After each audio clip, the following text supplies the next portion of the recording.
Hi, I'm Dr. Andrew Chappell, and I'm going to deliver the second part of a presentation now on dieting for weight loss. In the first presentation, I talked about energy requirements, I talked about diet length, I talked about protein intake, and I talked about micronutrients. And a lot of the things that I talked about were based on research that I've done in bodybuilding populations, so natural bodybuilders. Now, many of the ideas and strategies that I talked about can also be utilized within other populations, so athletes, but also the general population as well. They just don't need to probably lose quite as much weight, and they don't necessarily quite have to diet quite as severely or as strictly. Now, one of the concepts which I talked about, which was really important, was the need to maintain exercise performance and minimize muscle loss. So when we talk about minimizing muscle loss, that has a positive impact on people's exercise performance.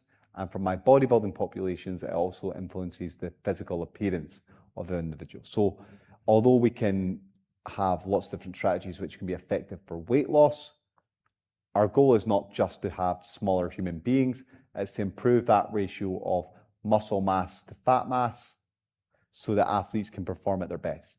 The other important concept is that as people diet for longer, side effects of dieting become more and more severe. So people experience diet fatigue, and when they get really, really lean, they also can suffer from something called REDS, whereby they see lots of potential negative adaptations. So the dieting strategy can also influence that. Now, I've talked about protein, as I say, already, and energy intake. I'm now going to talk about carbohydrates. I'm going to talk about fats in this session, and then I'm going to finish up with anything else that I've not missed or that I deem as important as well. So let's talk about carbohydrates. Now, a diet rich in fruits and vegetables, which I mentioned before, necessitates a diet which is high in carbohydrates. It's very difficult to not consume a lot of carbohydrate if we're consuming between 7 to 10 grams or 800 grams to 1,000 grams of fruits and vegetables a day. Now, the carbohydrate demand of your sport will depend on if it's more anaerobic in nature or aerobic in nature. Also depends on the absolute energy requirements as well. But generally speaking, if there's a high anaerobic demand, then you'll be breaking down lots of carbohydrate to produce lactic acid. If we produce a lot of lactic acid, then you're literally breaking down glycogen into glucose in the muscle, and that is a byproduct, that lactic acid there. So if you're interested in what sports demands are, if you always get a good pump, that means you're probably burning a lot of carbohydrate. So we want to match our diet with the type of activity that we're doing. So something like a bodybuilding type activity, tennis, soccer, squash, these are good sort of examples of where we need a lot of carbohydrate. As we move more and more to high aerobic demand, we need a lot of energy, but we probably need a little bit more fat. Not that we don't need carbohydrate, it's just that demands are different. If our carbohydrate is too low, then performance will drop. Simple as that. Now, in terms of what you need for weight loss, well, as I mentioned before, lots of different strategies can be effective. But I found in my populations of diet and bodybuilders who get super, super lean, super, super ripped, that they consume around about 3.6 to 5.1 grams per kilogram body weight. Around about 44 to 59% of their diet is coming from whole grains, starches, fruits and vegetables directly. So that's where you're getting that carbohydrate, and that works out at around about almost 300 to 400 grams, rounding up, of carbohydrates a day, right? If we have a diet that's like that, we'll also be high in dietary fiber, which has got a high satiating effect. So this will have a positive effect on our blood sugar levels, because most of the foods we're consuming will be lower GI. And if this has a positive effect on our blood sugar levels, then we'll see better satiation and we'll not see energy crashes as a consequence of a poorly designed diet, right? Endurance athletes, they need more, so upwards of 7 grams per kilogram of body weight.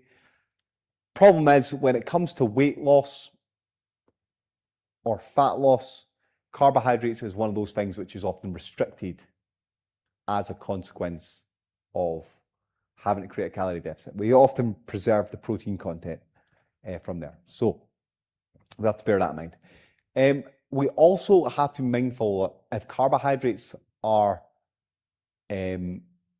potentially likely to be reduced, then we have to be selective in the types of carbohydrates that we're having. There's no point consuming a whole bunch of sugar, which has got very low satiation value, very likely to have negative effects on our blood sugar levels, and see energy crashes if we've got a very limited amount of carbohydrate to use. Also, things like dental caries, how we feel in general, and micronutrient quality are a concern associated with ultra-processed foods. Now, just some research, and this is fairly representative. Looks like when it comes to fat loss, you can go high carb, you can go low carb.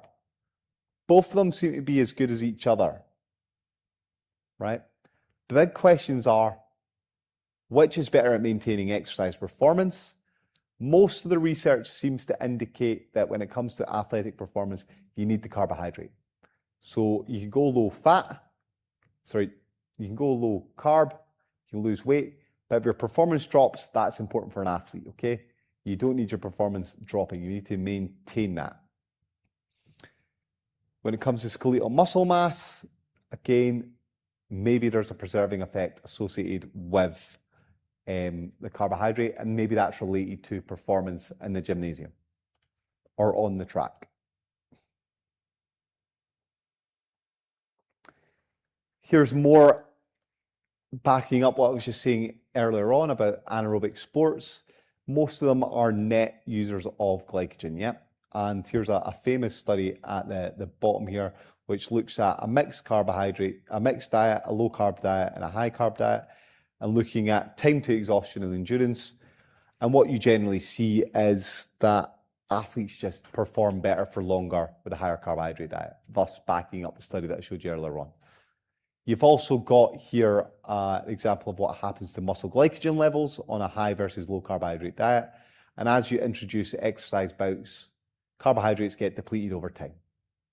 Okay, so factor that in with a periodized approach potentially to nutrition as well, and what you can predict might happen with exercise performance, right? Finally, you've got higher intensity activity versus lower intensity activity. At rest, when I'm standing here right now, fatty acids are utilized mainly. When I start exercising at a high intensity, we'll start to utilize mainly carbohydrate. This just reiterates more of the same. Now, there is an argument to say, okay, maybe a small amount of carbohydrate is useful as well during resistance type training, but it does only look like a small amount is needed. And this is comparing number of total repetitions in this study versus different carbohydrate intakes. So a control intake, e.g. just drinking water, versus 16 grams an hour, 30 grams an hour, or 60 grams an hour. And what we see is that actually in terms of total reps, looks like 15 grams, a tiny little bit amount. So effectively a hypotonic sports drink is effective at improving performance. That could just be better hydration though, because of the process of osmosis. Okay, just of interest, because people like to consume these things. A lot of people don't appreciate this, but we've got the glycemic index here, and there is a space in our diet for these fast digesting sugars. But when we're at a liberty of only being able to consume maybe 200 grams of carbohydrates in a day or 150 grams of carbohydrate in a day, we want to make better choices. So a lot of us wouldn't eat table sugar, and I just wanted to make this comparison here between table sugar and say something like Cocoa Pops or Rice Krispie Squares or or cream of rice, which is a popular bodybuilding and gym food, right? Sugar guidelines, incidentally, in the UK are less than 30 grams a day. So you'd be certainly hitting your targets if you decided to do this. Why this matters? Well, look, ultra-processed, energy-dense, nutrient-poor foods have got poor satiation associated with them, right? We're trying our best to stop consuming hyperpalatable foods because we want to encourage adherence. We want high nutritional accuracy as well, right? And we want lots of micronutrients to encourage health and reduce potential deficiencies. Here's a study here that looks at ultra-processed foods and ultra-processed foods in the protein industry.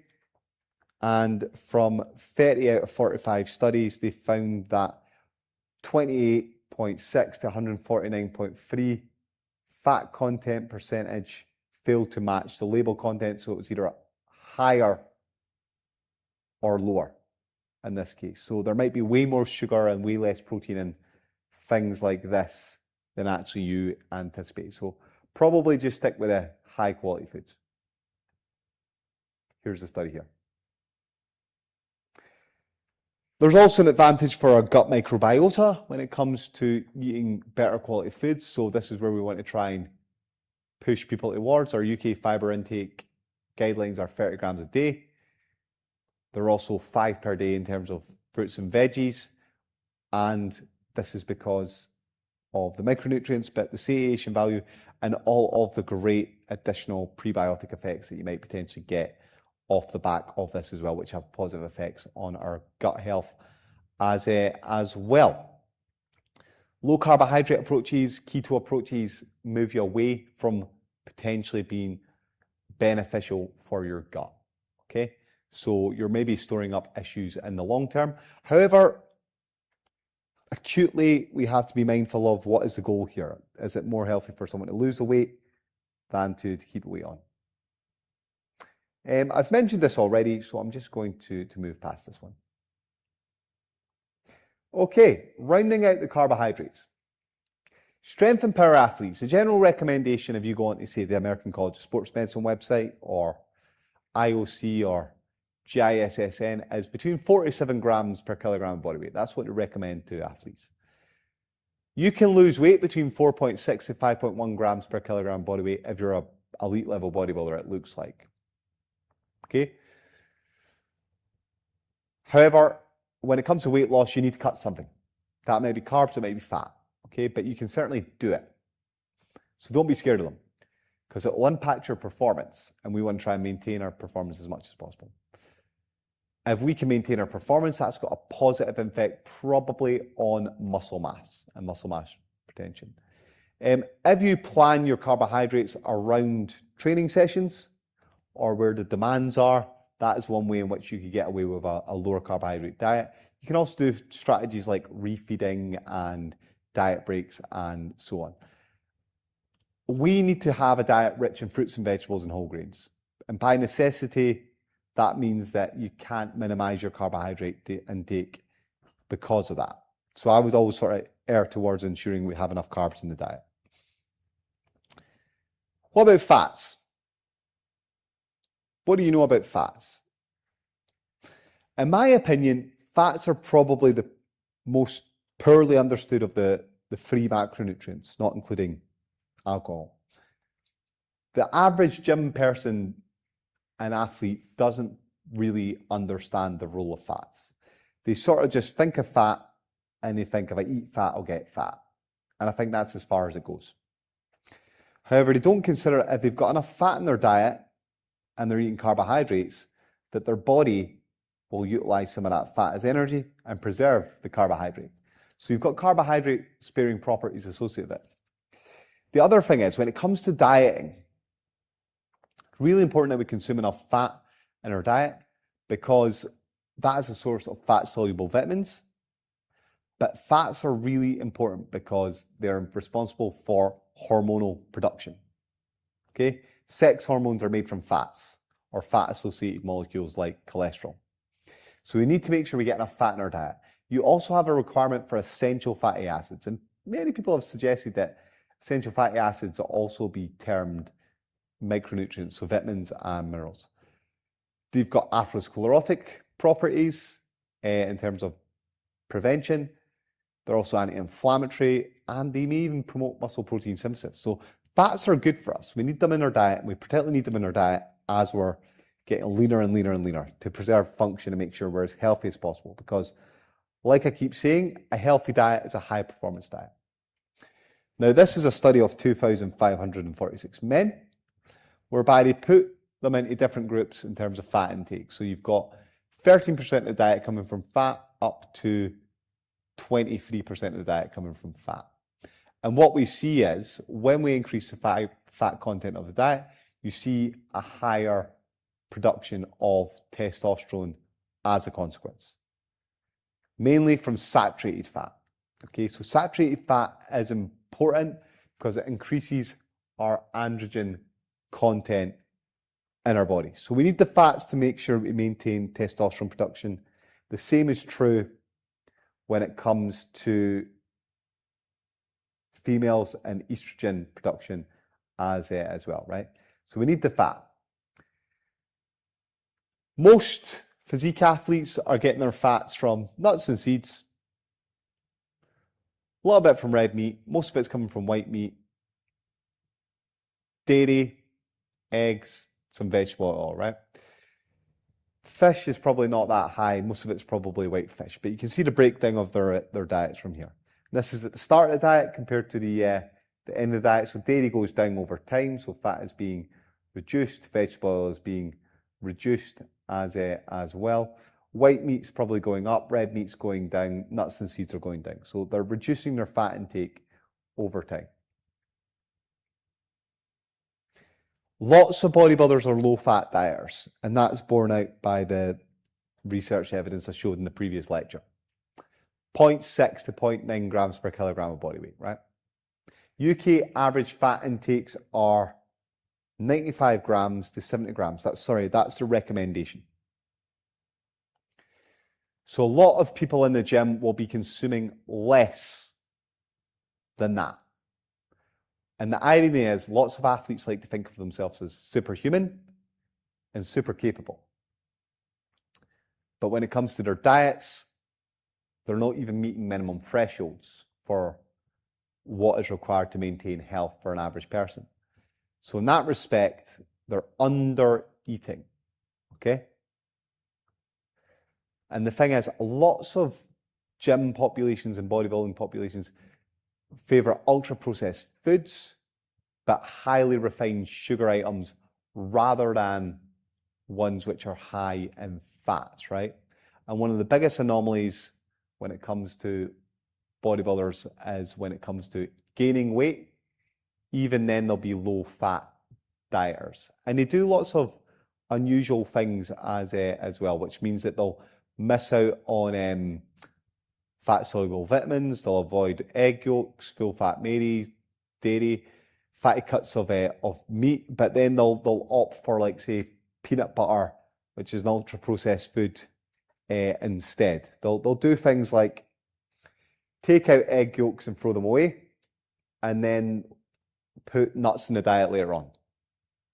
Or opt for low-fat beef mince, and then add olive oil to things.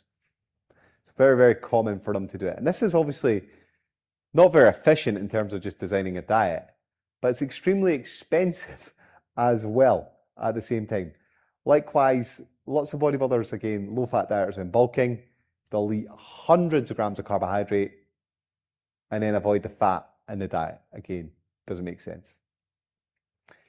Not all fat is the same, and not all fat sources are the same as well. So this is an important concept I don't think people appreciate, that just like a food item for protein, which will have a different amino acid profile, if you take sesame seed oil or soya oil or peanut oil or whatever, it's made up of lots of different types of fatty acids. So you're still getting omega-3s, still getting omega-6s, you still get monounsaturates and saturates.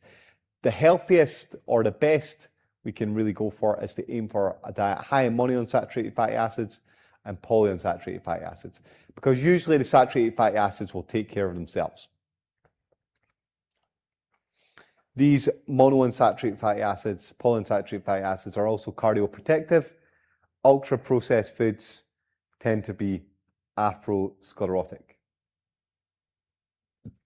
The other problem is with poor quality diets is that they're typically high in trans fats, and although it's not always clear that saturated fats are unhealthy for us, because some of these saturated fatty acids can be neutral, one thing we do know is that trans fats are bad. We want to avoid them, and they are linked with all-cause mortality more or less across the board. If we want to go keto, which is a strategy that people utilize, we really need to minimize our carbohydrate intake. So it's usually meaning less than 30 grams of carbohydrate a day.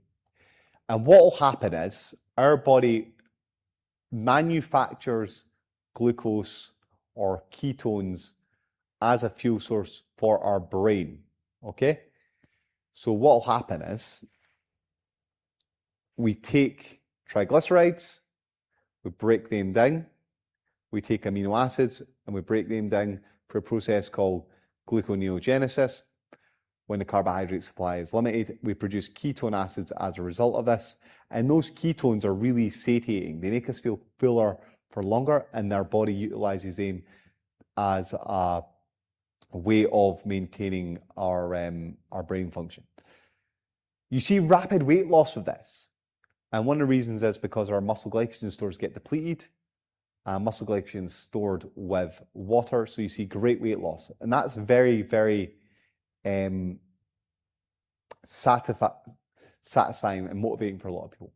However, you are having to limit your fiber intake, so maybe a fiber supplement is useful here, and that can store up gastrointestinal issues. Also, if you look at things like here, we've got our microbiota pyramid or a chronic disease pyramid. Very important that we keep fruits and vegetables and fiber in our diet. So when we go ketogenic, we're really missing out on this. There was a trend a few years ago for people to put butter in their coffee as a result of going ketosis for energy, and that's got a huge endotoxic load, and that is potentially not the best in terms of inflammation and great for your health. There's also a reduction in performance likely to be seen, particularly around anaerobic performance when we go keto, but it can be effective for weight loss. Okay, how much fat should you consume? Well, here's it broken down. Here's what 0.51 gram and 1.5 gram looks like in a 60 and 80 kilogram athlete, okay? And then here's also what the ACSM, ISSN, and IOC say around about fat intake, okay? So they reckon around about 20 to 35% of your diet should come from fat. Broken down, it's between 0.8 to 2 grams per kilogram of body weight, okay? So don't go any less than 20% because there's good reasons you don't want to go below that in terms of culinary reasons, satiation, things like that. We definitely want to prioritize monounsaturated fatty acids and PUFA while minimizing trans fats. And that then means that we've got to minimize certain food intakes from here. A good rule of thumb is probably at least 1 gram per kilogram of body weight of fat, but we do want to try and at least make sure that we're meeting thresholds in terms of what government guidelines are. So we want to make sure we're probably getting up at around about 95 gram. However, when it comes to weight loss, we have to cut something. And is it going to be the carbohydrates or is it going to be the fats?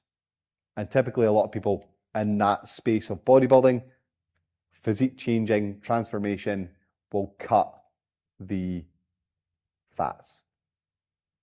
Okay. So I went through this graphic before, the strength and nutrition pyramid. I also looked at the big picture pyramid that Alan Aragon put out. And what's the best approach? Well, Eric Helms, who made that strength pyramid, he suggested an intake that looks like this. 2.3 to 3.1 protein, 20 to 30% and then the remaining just make that up from carbohydrates. And I think that's pretty good. However, I followed up a few years later with my own studies, and I got something like this. So probably a little bit higher in terms of protein, fat maybe a little bit lower, and then more of a recommendation on carbohydrates, and then a recommendation on energy. Weight loss, around about the same. Okay? Since then, I've had a good think about this, and I think probably something like this works well. So, you need to individualize your approach. Obviously, how does a person get on? But if you followed a guideline amount that looked like this, maybe 2.3 to 3 grams for protein, 1 to 1.5 for fat, and somewhere between 3 to 7 grams per kilogram of body weight for carbs, energy between 25 to 40 calories per kilogram of body weight, and then weight loss between 0.5 to 1% a week. That's how your macros look. How does the diet look? Well, upwards of 400 grams of fruits and veggies a day, upwards of 30 grams of fiber a day, less than 30 grams of sugar a day, and trying to avoid trans fats. That puts you into a position where you've got to really focus on a healthy, sustainable diet. If we do this, I think this is a diet which is satiating, helps you maintain muscle mass, is good for adherence, minimizes side effects, and emphasizes performance. Hydration-wise, I've not mentioned this, but probably 150 to 250 mils of fluid per 15 minutes of exercise. I think that's what you're looking at, really. When it comes to dieting, and when it comes to extreme dieting, the reality is people need to be in a calorie deficit if they're going to get lean. If they're not getting lean, they're probably not in a calorie deficit, or they're probably losing too much fat, muscle mass. Sooner or later, no matter what you do, diet breaks, high and low calorie days, structuring calories around training sessions, high fiber intake, high protein intake, sooner or later people will get hungry and they become uncomfortable. It's par for the course. That means that athletes need to build resilience, and your job as a coach, as a nutritionist, is really to help them through that process, right? And that comes from having a strong emotional grounding to the goal. We always want to maximize satiety, ensure muscle retention, and minimize any deficiencies. Some other things. People make mistakes in their diet, they cheat. Right? If you're not seeing the rate of loss that you think you should be getting, you could be cheating on their diet. But that could be on you. You could have designed the diet poorly. If you've designed a diet which has got low satiation, e.g. it's all poor quality foods, that might be making them really, really hungry. If you've got the calories wrong, that could be making them really, really hungry, right? Practicing diet is useful, so you can do things like mini cuts with people if they've got an event at the end of the year. Maybe you practice these things, but put yourself in a good position when it comes to the diet. When it comes to the general population, doing photo shoots and transformations are useful ways in which you can encourage people and motivate them. Just some interesting asides from dieting and observations that I've seen from bodybuilders you might find amusing. So caffeine intakes amongst these populations are high, as are artificial sweetener intake. The thing I should say about artificial sweetener intake is that it doesn't seem to restrict anyone losing weight. Ranges of caffeine upwards of 0 to 1.384 mg per day. That for a lot of people could be really distressing and put some people in hospital. Okay, just some other things. Some potential solutions to your dieting athlete. Think about the diet length, think about diet breaks, think about sprints, cheat meals, and refeeds. Think about where you might want to use high and low carbohydrate approaches, where the carbohydrate cycling could be. Think about your events on your schedule. Maybe getting ready for that race, that event, that competition, whatever it is. Maybe you're better off doing something split up, because poor planning can also lead to you failing to get the result. Sports supplements can be useful. Micronutrient deficiencies, we want to offset them. That shouldn't be a reason why you should not consume fruits and vegetables. But just in case, it's a good idea, just as an example. When it comes to exercising with your athletes, you need to manage that properly. If you're on low calories, it doesn't necessarily make sense to smash someone. We need to be mindful of injuries. We need to be mindful that fatigue management is a thing. When you're working with athletes, you need to provide proper support networks, proper goal settings, and you need to manage expectations. Always, always, always under promise and over deliver. And be mindful of the level. Professional athlete level is different from amateur athlete level. Maybe they're not ready. Maybe they're not ready yet. Most of the groundwork, like lots of sports, is done in the off season. So if we get that right, that really has a positive impact on the whole season. So what does a high performance diet look like? Well, it looks like this. A healthy diet is a high performance diet. Okay. I hope you found this presentation useful. So say that you've not watched it already, go and watch the other presentation where I talk about protein, energy intake, diet lengths, etc. as well. Check out the other videos as well that I've done on supplements, etc. as well. As I say, this research is based on my own experience as a professional natural bodybuilder, coaching athletes, but also as an academic who studied these populations as well. So please do be mindful that we're coming from a place of both a practitioner and as someone who's experienced. And if you have any questions, then don't be afraid to reach out and get in touch. I've been Dr. Andrew Chappell. I hope you found this session useful.